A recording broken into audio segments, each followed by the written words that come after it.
இப்பொழுதும் நம் அன்பு சகோதரி ஸ்டெல்லா தினகரன் அவர்கள் வழங்கிய இறை செய்தியின் ஒரு பகுதியை உங்கள் ஆசீர்வாதத்திற்காக வழங்குகிறோம். இன்றைக்கு அருமையானோட இன்றைக்கு ஆண்டவர் ஒரு நல்ல சத்தியத்தை நமக்கு கொடுக்க போகிறார். அதாவது வேதத்தில் நாம் பார்க்கிறோம், ஏசாயா தீர்க்கதரிசியின் புஸ்தகம் 30ஆம் அதிகாரம் 18ஆம் வசனத்தை நாம் வாசிக்க கேட்போமா?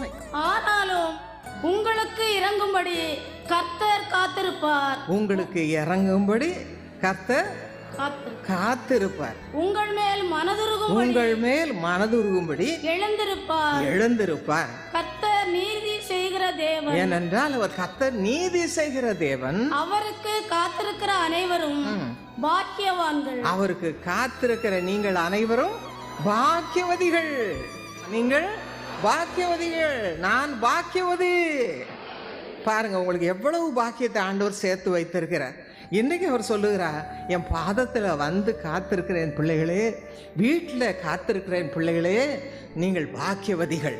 என்ன இதுக்கு மேலே என்ன ஆசீர்வாதம் வேண்டும்? ஆண்டவருடைய சமூகத்தை இப்படி நாம் பிடிக்க கற்றுக்கொண்டோமானால் நாம் பாக்கியவதிகளாகவே எப்பொழுதும் இருப்போம். நம்முடைய கஷ்டத்திலெல்லாம் கர்த்தரே எல்லாவற்றையும் பொறுப்பெடுத்துக் கொள்வார். இதைத்தான் பாருங்கள், சங்கீதம் 27:14, 31:24 இந்த 2 வசனத்தில் என்ன பார்க்கிறோம்? நீங்கள் திடமானதாக இருந்து கர்த்தருக்கே காத்திருங்கள். திடமானதாக இருந்து கர்த்தருக்கே காத்திருங்கள். ஆனால் வாழ்க்கையில் பாருங்கள், கஷ்டம் எவ்வளோ வரும்பொழுது நம்மளால் முடியல, கண்ணீரில் இருக்கிறோம். ஐயோ, எனக்கு யாருமே இல்லையே, என்னை புருஷன் என்னை துரத்தி விட்டாரு, பெற்றோரும் என்னை ஏற்றுக்கொள்ள மாட்டேன் என்கிறார்களே. எத்தனை பிள்ளைகள் இன்றைக்கு கண்ணீரோடு எனக்கு கடிதம் எழுதுகிறார். அந்த நேரத்தில் இந்த வார்த்தை சொல்லுகிறது, பி ஆஃப் குட் ஷியர், திடமானதாக இருங்க, திடமானதாக இருங்க. இன்னைக்கு யார் யார் கண்ணீரோடு வந்திருக்கிறீங்க? இங்கே போனால் கர்த்தர் எனக்கு விடுதலை கொடுப்பா, கர்த்தர் என்னோடு பேசுவா, கர்த்தர் என்னை ஆசீர்வதிப்பான்னு எத்தனை பேர் வந்திருக்கிறீங்க? ஆண்டவர் உங்களோடு பேசுகிறா. மகளே, திடன்கொள், தைரியமாயிரு, நான் உன்னை பாக்கியவதி ஆக்கத்தான் இன்றைக்கு அழைத்து வந்திருக்கிறேன். இன்னைக்கு ஆண்டவர் வந்து நான் மத்தியில் சந்தோஷமாக இருக்கிறேன். உங்களெல்லாம் பார்த்து சந்தோஷமாக இருக்கிறேன். என் பிள்ளைங்க என்ன தேடி வந்திருக்கிறாங்க என்று சந்தோஷமாக இருக்கிறேன். ஆகவே கர்த்தர் உங்களை ஆசீர்வதிப்பது நிச்சயமான காரியம். அப்படிதான் சங்கீதம் 37:34 என்ன வாசிக்கிறோம்? நீ கர்த்தருக்கு காத்திருந்து அவருடைய வழியை கைக்கொள், அப்பொழுது நீ பூமியை சுதந்திரித்துக் கொள்வதற்கு அவர் உன்னை உயர்த்துவார். இந்த உலகத்தில் பாருங்க, கர்த்தர் உயர்த்தும் பொழுது யாராலும் தடை செய்ய முடியாது. யோசேப்பை பாருங்க, அவனுடைய சொந்த சகோதரரை அழிக்கணும் என்று சொல்லி அவனுக்கு எவ்வளோ தொல்லை கொடுத்தார். ஆனால் கர்த்தர் என்ன செய்தார்? அவன் என்ன செய்தான்? கர்த்தருக்கு காத்திருந்து அவருடைய வழியை தெரிந்து கொண்டான். பக்திக்குரிய வழி, அநேக வரங்கள், வல்லமையை எல்லாம் பெற்றுக்கொண்டான். அதனால் என்னாச்சு? அவன் பூமியை சுதந்திரித்துக் கொள்வதற்கு என்று சொல்லப்பட்டபடி எவ்வளோ பெரிய ஆசீர்வாதம். ராஜாவுக்கு அடுத்தபடியில் இன்னொரு தேசத்தில் எவ்வளோ பெரிய ஆசீர்வாதம். இதெல்லாம் வேதத்தில் வாஸ்து பாருங்க. கஷ்டம் வரும்பொழுது என்ன சொல்லணும்? கர்த்தரே நம்பிக்கை. அதான் திடமனம், அதான் திடமனம், தைரியம். என்ன நடக்க போகுது? ஒன்றும் நடக்காது. நான் நம்பி இருக்கிறது யார் தெரியுமா? என் ஆண்டவர்.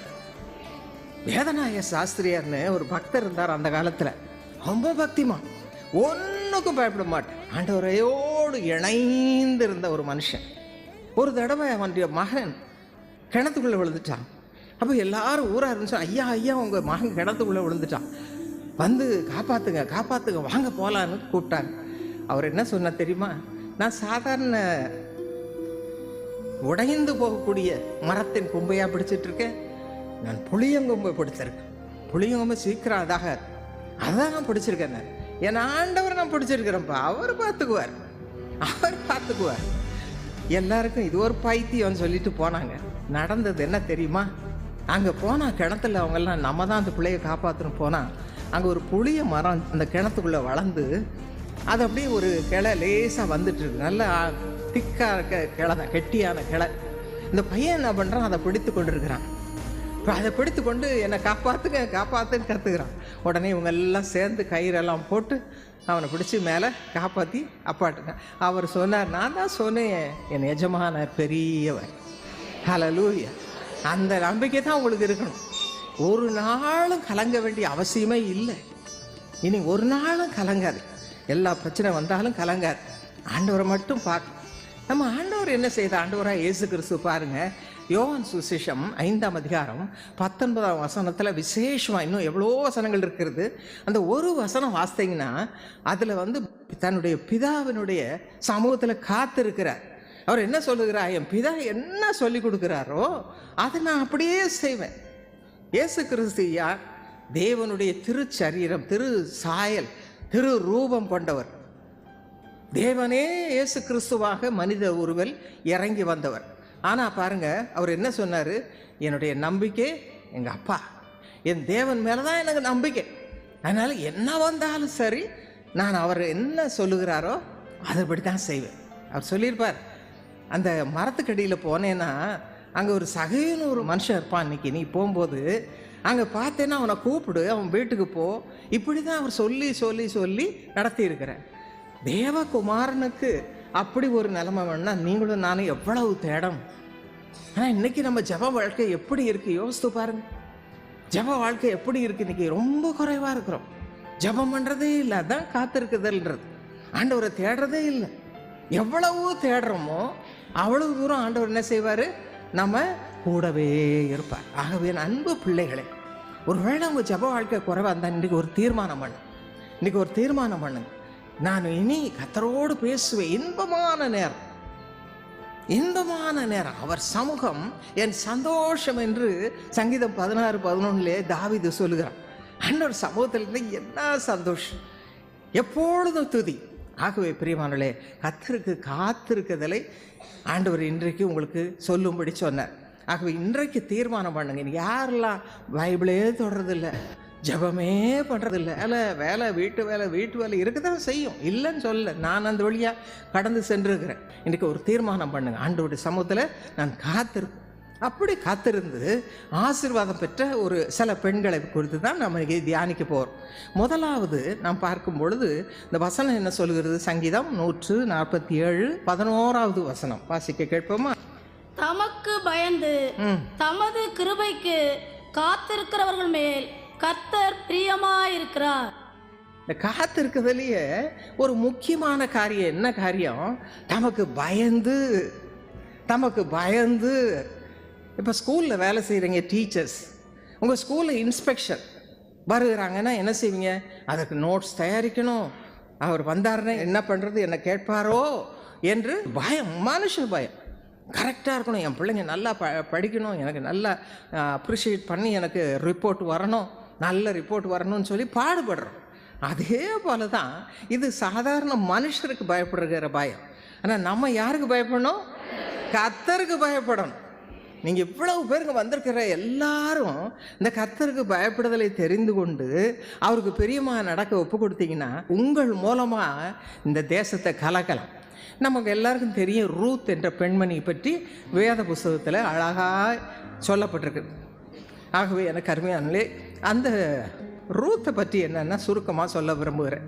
எலிமெலேக்குன்னு ஒரு தகப்பனார், அவருக்கு மனைவி நகோமி. இவங்க 2 பேரும் 2 ஆண் குழந்தைகள், மக்லோன், கிலியோன் என்று. இவங்க யூத குலத்தை சேர்ந்தவங்க. பெத்லஹேமில் இருக்கிறாங்க. பெத்லஹேமில் இருக்கும்போது பஞ்சம். சரி, பக்கத்து ஊரில் போனால் அங்கே நல்ல சாப்பாடு கிடைக்குதான், எல்லாம் கிடைக்குதான், அங்கே போகலாமான்னு சொல்லி மோவாப் என்ற அடுத்த தேசத்துக்கு வந்தாங்க. அங்கே வந்து தங்கியிருக்காங்க. நல்லா இருக்குது, எல்லாம் சுகமாக இருக்குது. ஆனால் அங்கே போன நேரத்தில் புருஷன் இறந்துட்டார். நகோமிக்கு எலிமெலேக் இல்லை, புருஷன் இறந்துட்டார், விதவை ஆயிட்டார். ஆனால் 2 பசங்க இருந்தாங்க. அந்த 2 பையன்களுக்கு கல்யாணம் பண்ணி கொடுத்தாங்க தாய். அவங்க பேர் ரூத், ஓர்பாள், மருமக்கள். அந்த தேசத்து மோவாபி தேச பெண்கள். ஆனால் என்ன கஷ்டம் பாருங்கள், 10 வருஷம் தான் அந்த பசங்க நல்லா இருந்தாங்க. அதுக்கு பிறகு அந்த பையனும் இறந்துட்டாங்க, மக்களும் இறந்துட்டான், கிளியும் இறந்துட்டான். அப்போ அந்த தாய்க்கு எவ்வளவு வேதனையாக இருந்திருக்கும். ஆனால் அவள் எப்படிப்பட்ட தாய் தெரியுமா? சாதாரண மனுஷி அல்ல. அவள் கர்த்தர் மேல் பயமுள்ள சகோதரி, கர்த்தர் மேல் வைராக்கியம் உள்ள ஒரு பெண், கர்த்தர் மேல் நம்பிக்கை உள்ள ஒரு பெண். அதனால் என்ன செய்தா? என்னுடைய ஊருக்கு நான் திரும்பி போகட்டும் என்று சொல்லி கவலையோடு அவள் சொன்னாள். அப்போ இந்த மருமக்களை பார்த்து, நீங்கள் என்கிட்ட வராதிங்க, நீங்கள் இளம் வயது, உங்கள் வீட்டுக்கு போனீங்கன்னா திரும்பவும் திருமணம் செய்து சந்தோஷமாக இருக்கலாம் என்று சொல்லி அனுப்ப முயற்சித்தேன். ஒரு பெண் ஓடிட்டா, அம்மா அப்பாட்ட போகலாம், நல்லா சந்தோஷமாக இருக்கலான்னு ஒருபா. ஆனால் ரூத் என்ற பெண் அவள் போக மாட்டேன்னு என்று சொல்லிவிட்டாள். காரணம் என்ன தெரியுமா? அவள் என்ன நினைத்தாள்? இந்த மாமியாரை கவனித்தாள். மாமியாரை பற்றி நிறைய குறை சொல்கிறோம், மருமகளை குறை சொல்கிறோம். ஆனால் அவங்களுடைய வாழ்க்கை சாட்சியாக இருக்கும் பொழுது ஒன்றும் சொல்ல முடியாது. இந்த மாமியார் எப்படி இருந்தாலும் தேவனை தேடுகிறவளா இருந்தாலும், தேவனுக்கு பயந்து நடக்கிறவளா, இஸ்ரவேலின் தேவனை அவள் தன் தெய்வமாக கொண்டிருந்தாள். அதனால தான் இத்தனை மரணம், இவ்வளவு மரணம் நடந்த பொழுதும் அவள் கர்த்தருக்குள்ள உறுதியாக இருந்தாள். இதையெல்லாம் இந்த மருமகள் பார்த்து கொண்டிருந்தாள். சமீபத்தில் ஒரு எஸ்தர் ஜபக்குழு கூடுகை பூனாவில் நான் வைத்திருந்தேன்.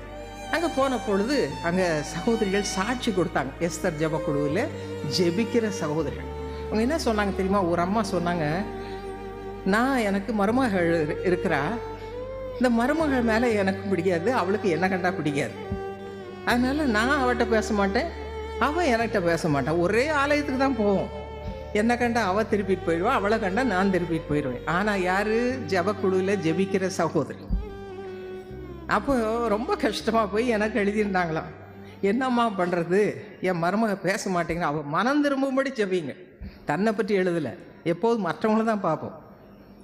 என் மருமக மனம் திரும்பும்படி ஜெபம் பண்ணுங்க.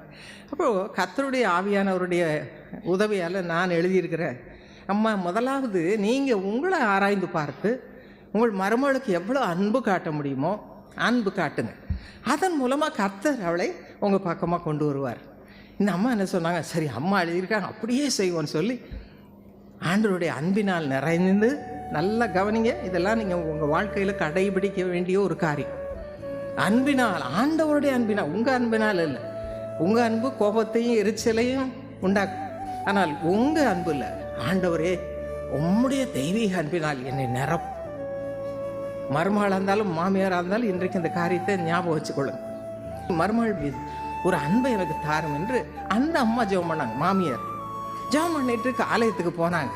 சந்தோஷமாக அவட்ட பேசலான்னு போன பொழுது அந்த மருமகளும் அவளை தேடி வந்தாங்க. 2 பேரும் ஒருத்தர் எப்படி இருந்திருக்கோம் நீங்களே நினைத்து கொள்ளுங்க. அதுக்கு பிறகு எங்களுக்குள்ளே சண்டை இல்லை, நாங்கள் சந்தோஷமாக இருக்கிறோம். இன்றைக்கு கர்த்தர் இந்த காரியத்தை உங்களில் வாய்க்க பண்ணுவார்.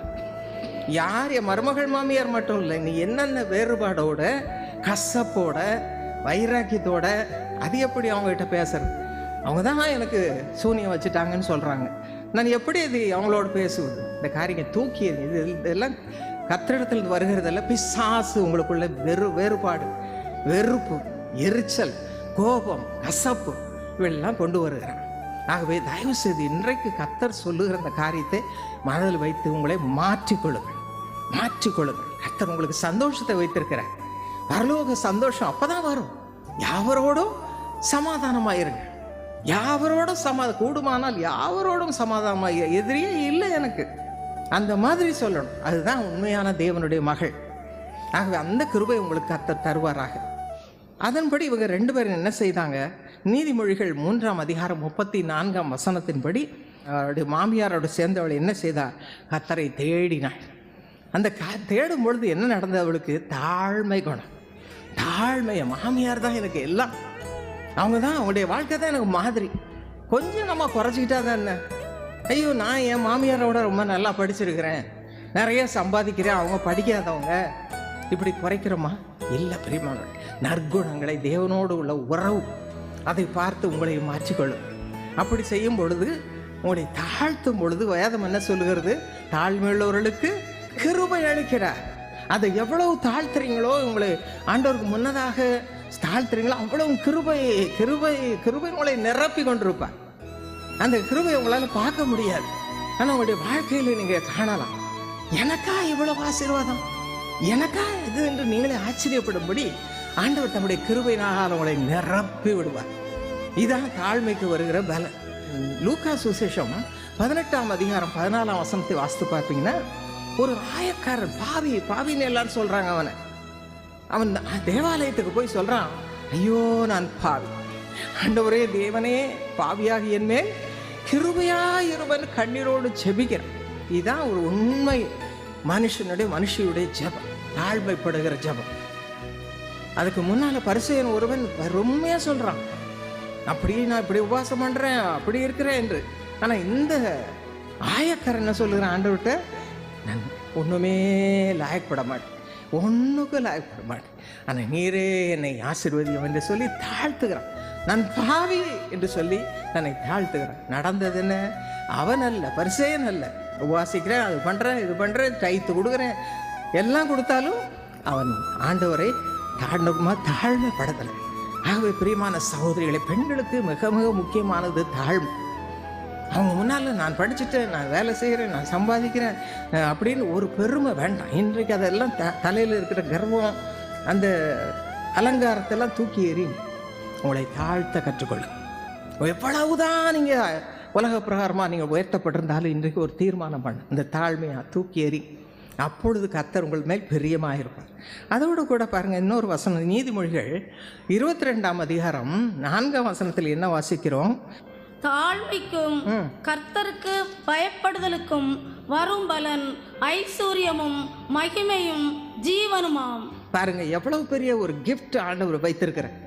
நம்ம தாழ்த்தும் பொழுது, இன்னைக்கு ஒரு வேளை உங்கள் வாழ்க்கையில் பெருமையினால் யாரையாவது துக்கப்படுத்தி இருக்கலாம், வரும்போது கூட பேசிட்டு வந்திருக்கலாம். சில நேரத்தில் திருமணம் பண்ணி கொடுக்குறாங்க பெண்களுக்கு, மகள்மாருக்கு. அந்த வீட்டுக்கு போனால் அவங்களுக்கு ஏற்ற மாதிரி அவங்க நடக்கணும். அதை தான் தாய், உண்மையான தாய், பக்தி உள்ள தாய் கற்றுக் கொடுக்கும்.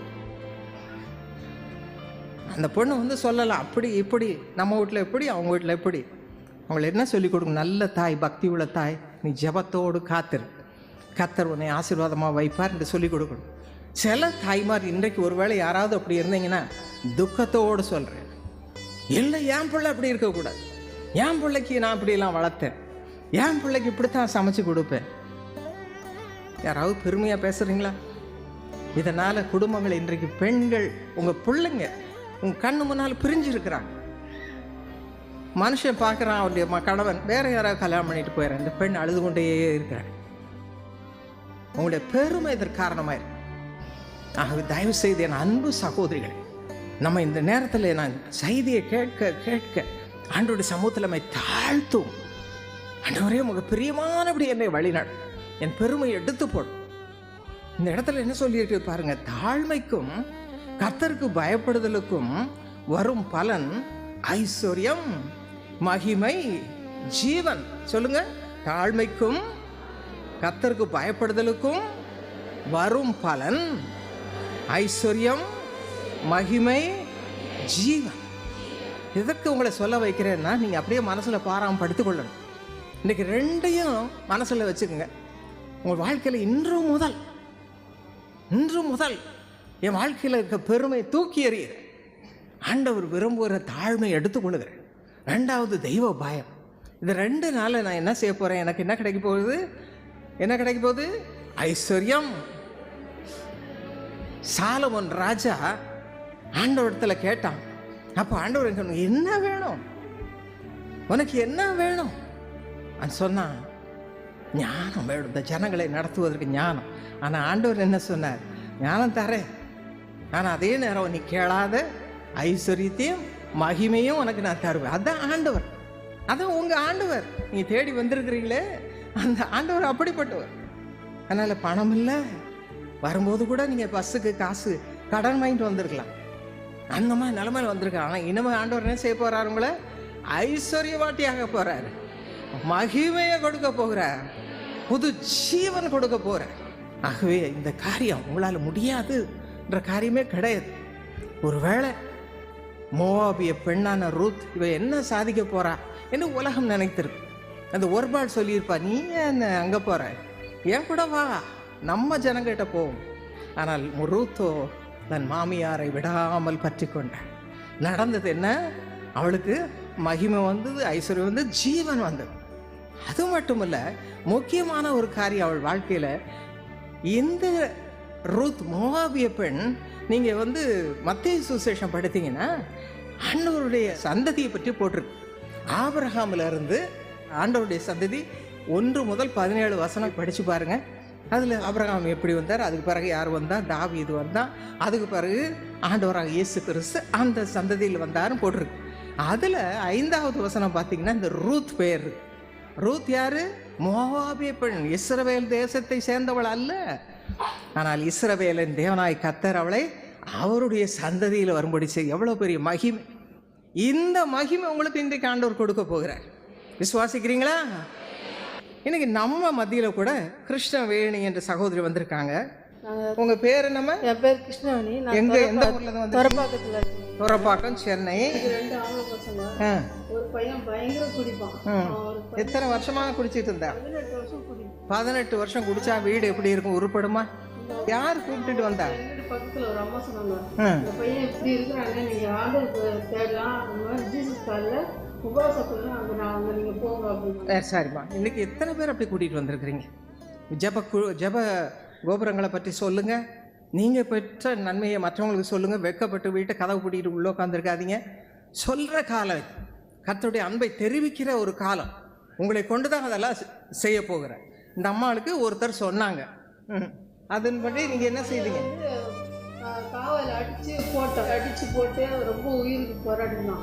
அப்போ டாக்டர்கிட்ட கொண்டு போனது அவங்க சொன்னாங்க, திருப்பி நீங்கள் ஜீசஸ் காலுக்கே போய் நீங்கள் ஜெபம் பண்ணுங்க, ஆண்டவர் நிச்சயம் ஜெபம் கொடுத்து அவனுக்கு நல்ல ஒரு இதில் கொடுப்பாரு அப்படின்னு சொன்னாங்க. திருப்பி எனக்கு மனசு இருக்காமல் இப்படி இருக்கிற பையனுக்காக நம்ம போய் ஜெபம் பண்ணி கூட என்ன பண்ணுறது பிரயோஜனத்தை இல்லை, நீங்கள் போங்க, கண்டிப்பாக நிச்சயம் அம்மாவும் இன்றைக்கி வராங்க, இன்றைக்கி வெள்ளிக்கிழமை அன்றைக்கி வந்து ஜெபம் பண்ணுறாங்க, ப்ரேயர் நடக்கணும். அப்போ அம்மா இங்கே வரும்போது நாங்கள் உட்காந்துருப்போம். அப்போ ப்ரேயர் பண்ணிகிட்டே இருக்கும்போது சரி நம்ம சொல்லணும்னா எப்படி சொல்கிறது தெரியல, இந்த பையன் ஜீவனம் இல்லாத அளவுக்கு இருக்கிறாரு அப்படின்னு சொல்லிட்டு போய் வந்து உட்காந்து. அப்போ அவன் என்ன பண்ணியிருக்கான், ஆட்டோவை பிடிச்சிட்டு இங்கே வந்து நின்றுட்டுருக்கான், நல்ல குடி. அப்புறம் என்ன இந்த மாதிரி வந்துருக்கான்னு சொல்லிட்டு பார்த்தா ஒரு ஆள் கொண்டு வந்து இங்கே உட்கார வச்சுருக்காரு. அப்புறம் என்னடானாக்கா, நீ இங்கே எதுக்கு வந்த, நீ வா வீட்டுக்கு போகலாம், வீட்டுக்கு போகலாம், பிடிச்சி வீட்டுக்கு வரான். அப்புறம் இங்கே செயின் போட்டுன்னா அதையும் பிடிச்சி இழுத்துட்டு ஆட்டோவில் உட்காந்துட்டு போயிட்டான். சரி எனக்கு மனசு கேட்கல, திருப்பியும் வந்து சரி ஜவம் முடிச்சுட்டே போகலான்னா வீட்டில் போய் செயின் வச்சு கம்முன்னு படுத்துட்டு இருந்தான். அப்புறம் அந்த செயினை வாங்கிட்டு அப்போ இங்கே வந்து ரொம்ப படாத பாடு அவனால் ரொம்ப பட்டான். இன்றைக்கி அவனுக்கு ஒரு அற்புதம் நடந்து அவனுக்கு அதுலேருந்து ஒரு இதில் கொடுத்து இந்த செவ்வாய்க்கிழமை உபாச கூட்டத்தில் வந்து அம்மா பேர்னாலையும் இந்த உபாச கூட்டத்தினாலையும் அந்த பையனுக்கு ஒரு விடுதலை. இன்றைக்கி அவர் ஆட்டோ வாங்கி இன்றைக்கி சொந்தமாக இந்த சோழி நிலையிலையும் அந்த துறப்பக்கத்தில் ஓட்டின்னு இருக்கான். அவ்வளோ அருமையாக நல்லா ஆண்டவர் நடத்தி அவனுக்கு பெரிய ஒரு விடுதலை கொடுத்தார். இப்போ வீடு எப்படிமா இருக்கு? ரொம்ப சந்தோஷத்தில், எந்த பிரச்சனையும் இல்லாமல் ரொம்ப சந்தோஷமாக இருக்கும். இன்னைக்கு உங்கள் வாழ்க்கையில் யார் யார் என்னென்ன வேதனையோடு வந்திருக்கிறீங்க? என் வீடும் நரகம் போல் தான் இருக்குது, என் குடும்ப வாழ்க்கையும் நரகம் போல் தான் இருக்குது, என்னைக்கு மாறுமோ என்று கண்ணீரோடு வந்திருக்கிறீங்களா? இன்றைக்கு கர்த்தர் மாற்றுவார், இன்றைக்கு கர்த்தர் மாற்றுவார். இந்த கிருஷ்ணவேணி அம்மாளுக்கு செய்த அதிசயத்தை இங்கு நம்ம மத்தியில் உலாவி கொண்டிருக்கிற ஆண்டவர் உங்களுக்கு செய்ய போகிறார். ஆகவே சந்தோஷமாய் ஆண்டவருக்கு எல்லா கரங்களை உயர்த்தி ஹல்லேலூயா என்று சொல்லுவோமா? இந்த ஆசீர்வாதங்களை கர்த்தர் கொடுக்க போகிறார். இப்போ நம்ம பெற்றுக்கொள்ள போகிறோம். கடைசியில் எல்லாம் முடிஞ்ச பிறகு ஆண்டவருக்கு மகிமை கொடுக்குற நேரம். ஆண்டவர் மகிமைப்படுத்தும் பொழுது கர்த்தர் உங்களை ஆசீர்வதிப்பார். ஆகவே இப்பொழுது நாம் பெற்றுக்கொள்ளுகிற நேரம். நம்ம எல்லாரும் எழுந்திருப்போம், இருக்கிற இடத்துல பொறுமையாக எழுந்திருப்போம். எல்லாருடைய மனசும் ஆண்டவர் மேலேயே இருக்கட்டும். சிலுவையில் உங்களுக்கு அடிக்கப்பட்டாரு, நொறுக்கப்பட்டாரு, அந்த ஆண்டவர் மேலேயே உங்கள் கண்கள் இருக்கட்டும். உங்கள் கண்கள்லாம் ஆண்டவர் மேலேயே இருக்கட்டும். கர்த்தர் இப்பொழுது அந்த ஆசீர்வாதங்களை கொடுக்க போகிறார். இப்பொழுது அந்த ஆசீர்வாதத்தை கொடுக்க போகிறார். ரூத் மகிமையாக ஆசீர்வதிக்கப்பட்டார். ரூத் பெற்ற ஆசீர்வாதம், ரூத் பெற்ற மகிமை என் மேல் இறங்கணும், நான் உம்மோடு இணைந்து கொள்ளணும். ஆண்டவர் கிருஷ்ணவேணி சகோதரியை போல நான் உம்மோடு இணைந்து கொள்ளணும். இணைந்து கொள்ளுங்க, பார்க்கலாம். ஆண்டவரோடு பேசுங்க, சுவாமி நான் உம்மோடு இணைந்து கொள்ளுகிறேன், என்னுடைய பாவங்களெல்லாம் மன்னியும், என் குற்றங்களெல்லாம் மன்னியும், நான் உண்மை விட்டு தூரமாக இருக்கிற நிலைமையை மாற்றும் மாற்றும் மாற்றும் மாற்றும் மாற்றும் மாற்றும் மாற்றும். ஹல்லேலூயா, தேங்க்யூ ஜீசஸ். இப்பொழுது கர்த்தருடைய வல்லமை இறங்குகிறது. ஹல்லேலூயா, கர்த்தருடைய வல்லமை இறங்குகிறது. ஆண்டவர்களை ரட்சித்து தமக்கு சொந்தமாக்கி கொண்டிருக்கிறார். ஒருவராவது வறுமையாக போவது இல்லை, ஒருவராவது வறுமையாக போவது இல்லை. ஆண்டவர்களை தம்முடைய பிள்ளையாக ரூத்தை போல உங்களை தம்மோடு நெருக்கி சேர்த்து கொடுக்கிறார். ஒருவராவது ஏனோதான என்று திரும்பி போவது இல்லை, உலகத்தின் பின்னால் போக போவது இல்லை. கர்த்தரே பற்றி கொள்ளுங்க. கர்த்தர் உங்களை இறுகப்படுத்திக் கொள்ளுகிறார். ஸ்தோத்திரம் ஸ்தோத்திரம் ஸ்தோத்திரம். பிடித்துக் கொள்ளுங்க, கெட்டியாக பிடித்துக் கொள்ளுங்க, உறுதியாக பிடித்துக் கொள்ளுங்க. ஒருவேளை இந்த நிகழ்ச்சியை வீட்டிலிருந்து பார்த்து கொண்டிருக்கிற அன்பு சகோதரிகளே, உங்கள் வாழ்க்கையும் தூரமாக இருக்குமானா இன்றைக்கு நீங்களும் ஆண்டவரை பிடித்துக் கொள்ளுங்க. நீங்கள் இருக்கிற இடத்துல முழங்கால் போடுங்க. ஆண்டவரே, நானும் உம்மை பிடித்துக் கொள்ளுகிறேன். ஐயோ, அந்த ரூத் எப்படி மோவாபிய பெண், ஆனால் உம்மை பிடித்து கொண்டாளே. நானும் உம்மை அறியாதவள் தான், உமக்கு தெரியாது. ஆனால் நீர் இன்றைக்கு எனக்கு வேணும், இன்றைக்கு வேணும்னு சொல்லுங்க. ஆண்டவர் இப்பொழுது தம்முடைய ஆசீர்வாதத்தை உங்கள் மேலும் உங்கள் வீட்டின் மேலும் கொடுப்பா. முழங்கால் போட்டு இந்த ஆசீர்வாதத்தை பெற்றுக்கொள்ளுங்க. வாலிப பிள்ளைகள் இருப்பீர்களானால் உங்கள் வாழ்க்கையை அர்ப்பணியுங்க. ஆண்டவரே, உம்முடைய ஆசீர்வாதம் என் மேலும் இருக்கட்டும். என் நிமித்தம் என் குடும்பத்தை ஆசீர்வதியும், என் நிமித்தம் என் குடும்பத்தை ரட்சியும். கேளுங்க. வாயை திறந்து வைராக்கியமா கேளுங்க. ஆண்டவர் மத்தியில் இருக்கிறா, உன் பக்கத்தில் இருக்கிறா, வாழ்க்கையை மாற்ற போறா. ஹல்லேலூயா. Thank you Jesus. தொடர்ந்து எங்களை உமக்கு பிரியமானவளை மாற்றும். இயேசுவின் நாமத்தில் ஜெபிக்கிறோம் நல்ல பிதாவே. ஆமென்.